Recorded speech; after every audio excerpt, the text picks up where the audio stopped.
Hello, good morning, नमस्कार। This is doctor Ramesh Sharma, lecturer in government school of Himachal Pradesh. Friends, in this video मैं new education policy 2020 के मुख्य बिंदुओं पर प्रकाश डालने की कोशिश करूंगा। दोस्तों, भारत की नई शिक्षा नीति लंबी प्रतीक्षा के बाद, लगभग 34 वर्षों के बाद, लेकिन अत्यंत गहन विचार विमर्श के बाद हमारे सामने आई है। इसमें बच्चों की आवश्यकताओं और उनकी समस्याओं का ध्यान रखा गया है। हमें बड़ी प्रसन्नता है कि अनेक तनाव जो बच्चे और उनके माता पिता लगातार प्रतिवर्ष बर्दाश्त करते थे, वह अब कम हो जाएंगे। परीक्षाएं उतनी कठिन नहीं होंगी, बस्ते का बोझ कम हो जाएगा और विषयों का चयन भी बच्चों की इच्छानुसार किया जा सकेगा।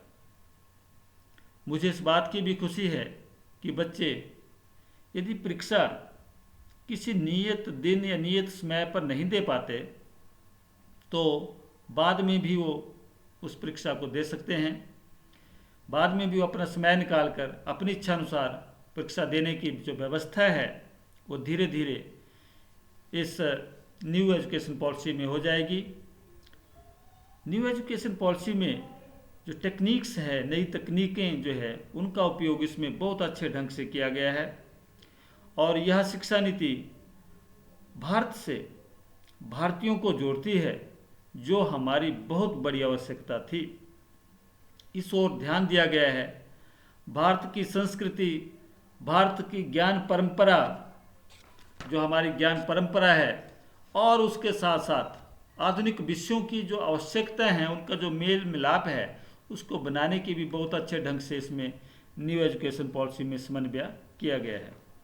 तो दोस्तों, आइए जाने जो हमारी नई शिक्षा नीति है 2020, उसके कुछ जो मुख्य जो बिंदु हैं। केंद्र सरकार ने राष्ट्रीय शिक्षा नीति 2020 जो है को मंजूरी दी है।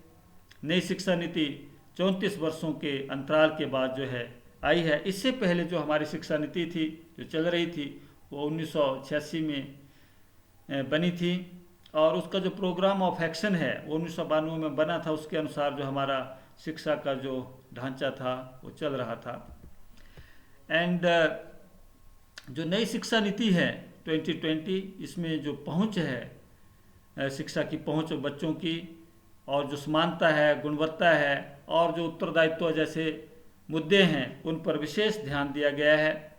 नई शिक्षा नीति हमारे पूर्व में रहे इसरो के प्रमुख के कस्तूरी रंगन जी की अध्यक्षता में बनकर तैयार हुई है। और इससे पहले ये जो हमारी शिक्षा नीति है 2020 से पहले दो शिक्षा नीति स्वतंत्र भारत में आ चुकी हैं। पहली 1968, दूसरी 1986 और तीसरी जो है 2020। एक और ख़ास बात इस शिक्षा नीति की, जो राज्य सरकारें हैं उनके सहयोग से शिक्षा क्षेत्र पर देश की जो जीडीपी है उसके 6% हिस्से के बराबर निवेश का जो लक्ष्य है वो रखा गया है। नई शिक्षा नीति में जो वर्तमान 10+2 सिस्टम है, इसको रिप्लेस किया जाएगा नए मॉडल के साथ। वो है 5+3+3+4 सिस्टम होगा। और इस न्यू एजुकेशन पॉलिसी में जो हमारे भाषाई बाध्यताओं, जो एजुकेशन जो लैंग्वेजेस बैरियर्स हैं, उनको दूर करके दिव्यांग छात्रों के लिए शिक्षा को सुगम बनाने आदि के लिए तकनीकी के प्रयोग को बढ़ावा देने पर भी इसमें बल दिया गया है। इस शिक्षा नीति में छात्रों में रचनात्मक सोच और तार्किक निर्णय और नवाचार की भावना को प्रोत्साहित करने पर भी बल दिया गया है। जो न्यू एजुकेशन पॉलिसी है 2020, इसमें जैसा मैंने आपको बताया कि 5+3+3+4 सिस्टम जो है वो होगा, जो 10+2 सिस्टम को रिप्लेस करेगा। इसमें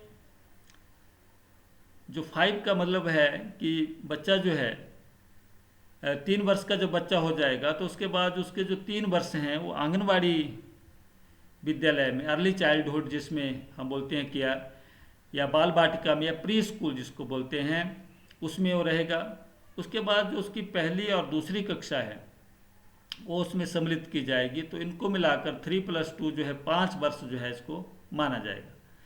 एंड नेक्स्ट जो 3 ईयर्स हैं वो कक्षा 3 से कक्षा 5 तक, कक्षा 3, 4 और 5 ये उसकी विद्यालय शिक्षा होगी। एंड कक्षा 6 से कक्षा 8 तक नेक्स्ट 3, और कक्षा 9 से कक्षा 12 तक +4, इस तरह से। और इन स्लैब्स में जो है वो शिक्षा का जो है किस स्लैब पर क्या किस प्रकार की शिक्षा, मातृभाषा की जो शिक्षा है वो कक्षा 5 तक उसको रहेगी। इंग्लिश की जो अनिवार्यता है कि आपको इंग्लिश मीडियम में ही पढ़ना है, उसमें यह अनिवार्यता जो है वो ख़त्म कर दी गई है। अब जो बच्चा है वो अपनी मातृभाषा में, लोकल लैंग्वेज में जो है वो शिक्षा ग्रहण कर सकेगा। एंड जो कैबिनेट द्वारा मानव संसाधन विकास मंत्रालय, जिसको MHRD हम बोलते थे, अब उसका जो नाम है बदलकर वो शिक्षा मंत्रालय जो है उसको करने की भी मंजूरी जो है इस न्यू एजुकेशन पॉलिसी में किया गया है।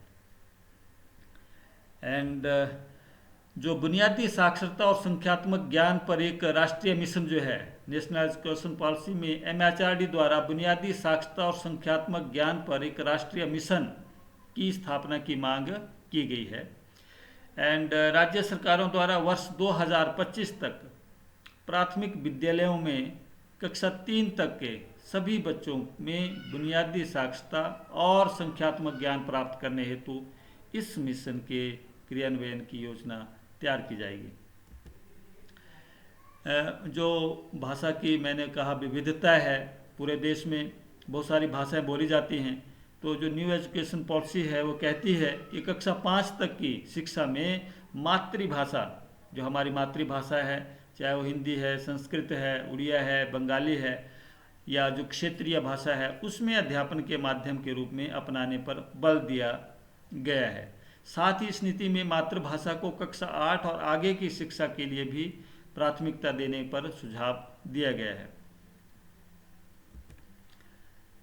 जो बधिर छात्र जो हैं, विकलांग, उनके लिए राष्ट्रीय और राज्य स्तर पर पाठ्यक्रम सामग्री जो है विकसित की जाएगी तथा भारतीय संकेत भाषा, इंडियन साइन लैंग्वेज ISL को पूरे देश में मानकीकृत किया जाएगा।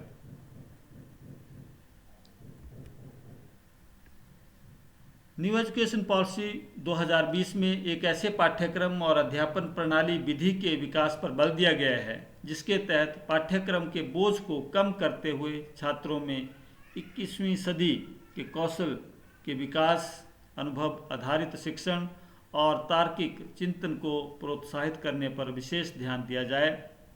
इस नीति में प्रस्तावित सुधारों के अनुसार कला और विज्ञान, व्यावसायिक तथा शैक्षणिक विषयों एवं पाठ्यक्रम व पाठ्येतर गतिविधियों के बीच बहुत अधिक अंतर नहीं होगा।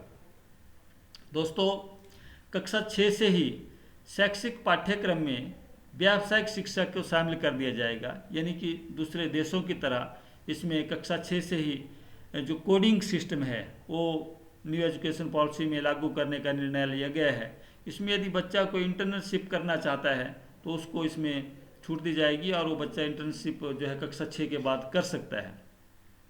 राष्ट्रीय शैक्षिक अनुसंधान और प्रशिक्षण परिषद, national council of educational research and training, स्कूली शिक्षा के लिए राष्ट्रीय पाठ्यक्रम की जो रूपरेखा है वो तैयार की जाएगी। न्यू एजुकेशन पॉलिसी 2020 में छात्रों के सीखने की जो प्रगति की बेहतर जानकारी हेतु नियमित और रचनात्मक आकलन प्रणाली को अपनाने का सुझाव दिया गया है।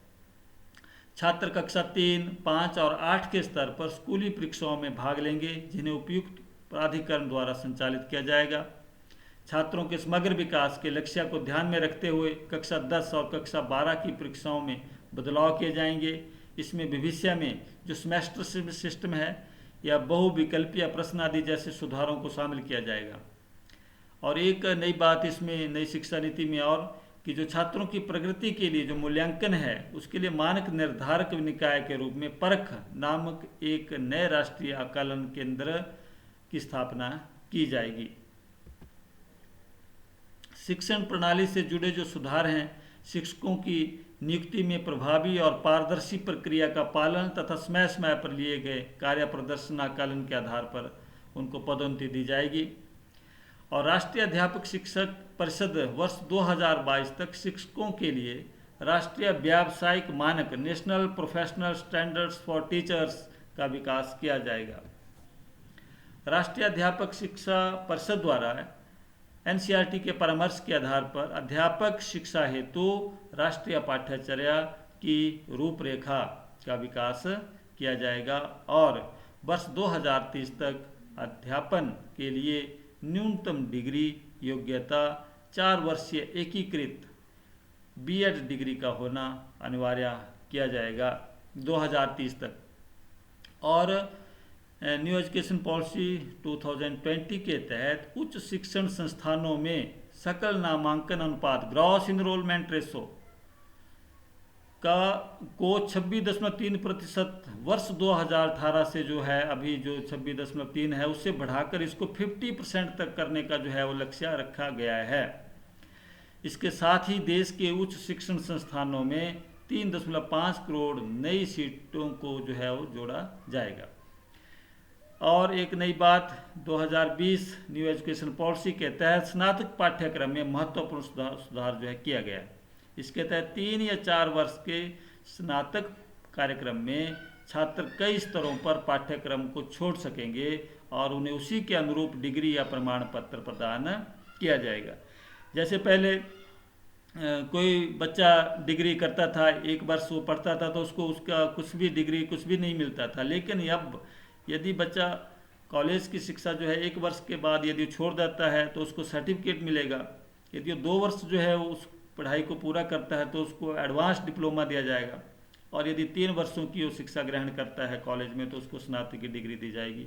और यदि 4 वर्षों के बाद इसको छोड़ता करता है तो उसको शोध के साथ स्नातक की जो है उपाधि दी जाएगी। इसमें बहुत बड़ा बदलाव है, यानी कि आप कभी भी जो है शिक्षा छोड़ सकते हैं और कभी भी उसको एंटर कर सकते हैं। तो विभिन्न उच्च शिक्षण स्थानों से प्राप्त अंकों या क्रेडिट को डिजिटल रूप में सुरक्षित रखने के लिए एक एकेडमिक बैंक ऑफ क्रेडिट दिया जाएगा, जिससे अलग अलग संस्थानों में छात्रों के प्रदर्शन के आधार पर उन्हें डिग्री प्रदान की जा सके। और एक नई बात, नई शिक्षा नीति के तहत एमफिल कार्यक्रम को समाप्त कर दिया गया है। भारत उच्च शिक्षा आयोग शिक्षा एवं कानूनी शिक्षा को छोड़कर पूरे उच्च शिक्षा क्षेत्र के लिए एक एकल निकाय के रूप में Bharat Uchch Shiksha Aayog higher education commission of India जो है का गठन किया जाएगा।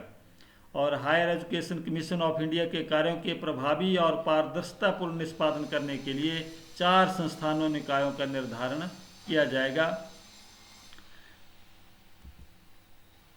महाविद्यालयों की जो संबद्धता है 15 वर्षों में समाप्त हो जाएगी और जो महाविद्यालय हैं, डिग्री कॉलेजेस हैं, पोस्ट डिग्री कॉलेजेस हैं, उनका जो ऑटोनॉमी है उसको और जो है चरणबद्ध प्रणाली से जो है उसको स्थापित किया जाएगा और देने की जो है उसमें बात कही गई है।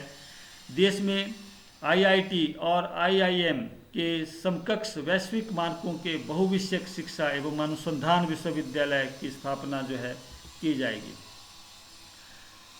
शिक्षा मूल्यांकन योजनाओं के निर्माण और प्रशासनिक क्षेत्र में तकनीक के उपयोग पर विचारों के स्वतंत्र आदान प्रदान हेतु राष्ट्रीय शैक्षिक प्रौद्योगिकी मंच नेशनल एजुकेशनल टेक्नोलॉजी फोरम नाम के एक स्वायत्त निकाय की स्थापना भी की जाएगी। तो दोस्तों, ये थी हमारी कुछ हाइलाइट्स नई शिक्षा नीति के, नई शिक्षा नीति 2020।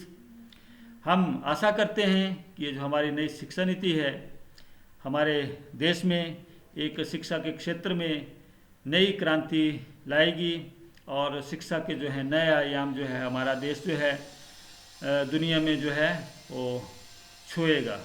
धन्यवाद। Thank you very much.